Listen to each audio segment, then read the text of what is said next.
మిత్రులకి పెద్దలకి హృదయపూర్వక నమస్కారం. మాట్లాడండి. వైసీపీ ప్రభుత్వం 5 ఏళ్లు చేసినటువంటి నిర్వాకం, విధ్వంసం చక్కబెట్టడానికి చాలా తక్కువ సమయం మేము చక్కబెట్టగలిగాం. చాలా తక్కువ సమయంలో చక్కబెట్టగలిగాం. ఇప్పుడిప్పుడే పరిపాలన పరుగులు పెడతా ఉంది. రేపు 12వ తారీఖు నుంచి ప్రభుత్వం గేరు మార్చిపోతుంది. ఇచ్చినటువంటి హామీల్ని అమలు చేసుకుంటూ గత ప్రభుత్వ విధ్వంసాన్ని చక్కదిద్దుకుంటూ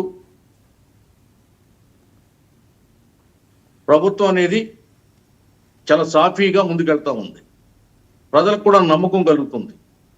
ఈ ప్రభుత్వంలో, ఈ ఏలుబడిలో మనం హాయిగా ఉండొచ్చు, మన కళలు నెరవేరుతాయి, మన బిడ్డల భవిష్యత్తు బాగుంటుందని పరిపూర్ణంగా నమ్ముతున్నారు. ఇప్పుడు కూడా ఇక ఎమ్మెల్యేల మీద, మంత్రుల మీద సీఎం గారికి పట్టు లేకపోవడానికి కొత్తగా సీఎం అయ్యారండి చంద్రబాబు నాయుడు గారు. దీనికి పట్టులేదు అంటలేదు, మంత్రులకు పట్టు దొరకట్లేదా, లేకపోతే వాళ్ళ పాలన సరిగ్గా సాయంకి లేకపోతున్నారా అని చంద్రబాబు నాయుడు గారి ఇష్యూ కాదు. చంద్రబాబు నాయుడు గారు మంత్రులను మందలించడం.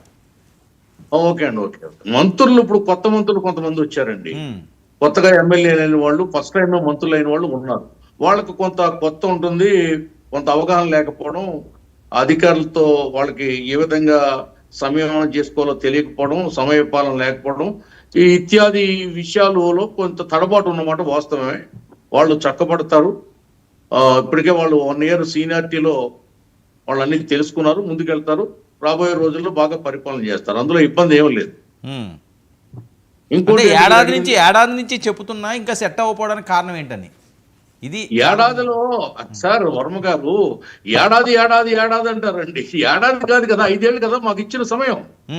ఏడాదిలో 6 నెలలు 7 నెలలు మొత్తం అసలు ఏం లేదు కదా, శూన్యం కదా. ఏముంది చెప్పండి? 6 నెలలు ఎవరికైనా ఒక హనీమూన్ పీరియడ్ ఉంటుంది కదా.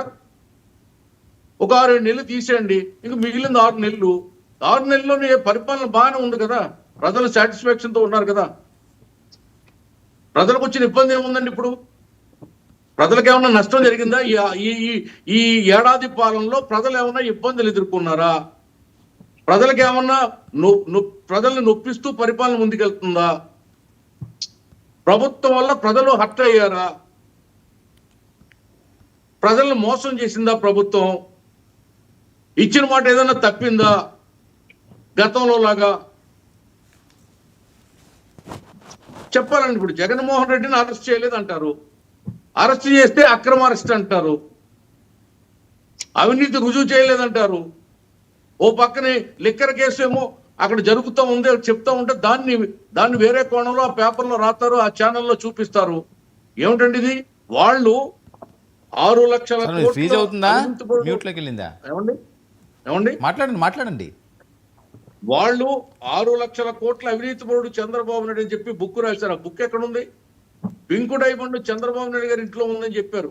ఆ డైమండ్ ఎక్కడుంది? పింక్ డైమండ్ అనేది ప్రపంచంలో ఎక్కడా లేదు. డైమండ్ ఎప్పుడు కూడా వైట్ కలర్ లో ఉంటుంది. పింక్ డైమండ్ అనేది ప్రపంచంలో లేదు. అటువంటి పింక్ డైమండ్ సృష్టించి చంద్రబాబు నాయుడు గారి ఇంట్లో ఉంది. చంద్రబాబు నాయుడు డైమండ్ దొంగ అని చెప్పారు. ఎక్కడుంది? బాబాయిని చంపి చంద్రబాబు నాయుడు గారు చంపించాడని చెప్పారు. ఎందుకు తేల్చలేకపోయారు? కోడిగత్తితో పొడిపించుకుని 5 సంవత్సరాలు కోర్టుకు వెళ్లకుండా జగన్మోహన్ రెడ్డి ఎగ్గొట్టాడు. ఆఖరికి ఆడు దిక్కులేని పరిస్థితులు, దళిత యువకుడు ఇలా ప్రాణాలు గుప్పుట్లో పెట్టుకుని బిక్కుమంటూ బతుకుతున్నాడు. ఏమండి ఎందుకు వెళ్ళలేదు కోర్టుకి? చంద్రబాబు నాయుడు పొడిపించాడు కదా, హత్యాయత్నం చేయించాడు కదా. మీ గవర్నమెంట్ లో రుజువు చేసుకోవచ్చు కదా, ఎందుకు రుజువు చేసుకోలేదు? ఎందుకు ఈ విషయాలన్నీ తేల్చలేదు మీరు? ఓకే, ఇప్పుడు 5 సంవత్సరాలు మీకు టైము. 5 సంవత్సరాల్లో మీరు తేల్చలేని విషయాలు ఇవి. 1 year లో మీరు తేల్చలేదంటారు. కాదండి, ప్రజాస్వామ్యంలో మాట్లాడే హక్కు లేదా? వినతి పత్రాలు ఇచ్చుకుంటే హక్కు లేదా? ఎందుకు అంబటి రాంబాబు గారిని ఆ రకంగా అడ్డేసి ఇబ్బంది పెడుతున్నారట ఒక మాజీ మంత్రిని? సార్ వర్మ గారు మీరు చూసారా? అంబటిని అందరూ సోషల్ మీడియాలో ఏమంటారండి? ఆంబోతు రాంబాబు అంటారు. ఆయన రంకిలేసాడు సిఐ మీద. ఒక మాజీ మంత్రి సిఐ మీద ఆ విధంగా రంకిలేయచ్చండి? రోజా గారు, ఆవిడ రోజా అంటే గులాబీ పువ్వు. ఆవిడ చామంతి పూలు చెవులో పెట్టుకుని డాన్స్ చేసింది, డైలాగులు చెప్పింది. అదండి నిరసన. మా పీగన్నవరంలో అయినవెల్లి మండలంలో ముక్తేశ్వరం సెంటర్లో డ్యాన్సులు వేశారు వైసీపీ శ్రేణులు. ఇదా వెన్నుపోటు దినం అంటే? ఇదా నిరసన తెలియజేయడం అంటే? ఇదా? ఇదేం సంస్కృతి? ఇది ఎక్కడ సంస్కృతి? నేరస్తుల దగ్గరికి వెళ్ళి ఓదారుస్తారా మీరు? ఊరంతా పట్టణం అంతా వ్యతిరేకించే 4 కుటుంబాలు మీరు వెనకేసుకొస్తారా? అక్కడికి వెళ్ళి మళ్ళీ చంద్రబాబు నాయుడు గారిని కూడా 22 కేసులు ఉన్నాయి, కాళ్ళు చేతులు కట్టి రోడ్డు మీద పెట్టి లాఠీ చార్జీ చేయాలి, ఈ విధంగా కొట్టాలని పోలీసులకు సవాలు విసురుతారా?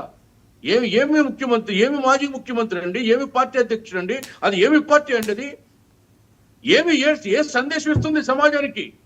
రేపు యువతకు ఏమి ఇస్తున్నాడు జగన్మోహన్ రెడ్డి సందేశం? ఈ చోద్యం ఎక్కడా చూడలేదండి ఇది. ఎందుకు అసలు ప్రజలు ఎందుకు మీకు 11 సీట్లతో మిమ్మల్ని పాతాళానికి తొక్కేశారు అనేది మీరు ఆలోచించుకోండి. ఓకే నాగేంద్ర గారు చిన్న రిక్వెస్ట్ సో మోకా అనంత్ సాగర్ గారు ఇంతకు ముందు ఒక మాట అన్నారు సార్, 5 ఏళ్లలో విధ్వంసం అయిపోయింది అని. అవి సరిచేయడానికి కూడా ఏడాది సరిపోవట్లేదు. విధ్వంసం అనే మాట చాలా బాగుంది సార్ వాడడానికి, కానీ ఏ రకంగా విధ్వంసమైంది అనేది ఒకసారి చెబితే మాట్లాడదాం. నాగేంద్ర గారు కూడా మాట్లాడిన తర్వాత మనం చర్చిద్దాం. నాగేంద్ర గారు సొంతంగా ఎక్కడైనా ఒక బహిరంగ సభ పెట్టి మేము వస్తాం, ఒక బహిరంగ సభ పెట్టు, నీ సెంటర్ రావాలా, నువ్వు మా సెంటర్కి వస్తావు, తెలిసి వస్తావు. ఓకే కాంట్రవర్సీ వద్దులేండి. నాగేంద్ర గారు ఒక నిమిషం శేఖర్ ఇంకా నాగేంద్ర గారు మాట్లాడాలి కదా, ఆయన మాట్లాడే మళ్ళీ స్టార్ట్ చేద్దాం.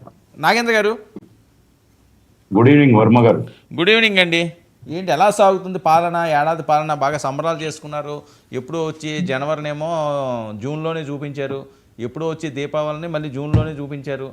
నిన్నంతా బాణసంచాలు అవి బాగా చేసినట్టున్నారు. పాలన సంగతి ఏంటి? 1 year ఒక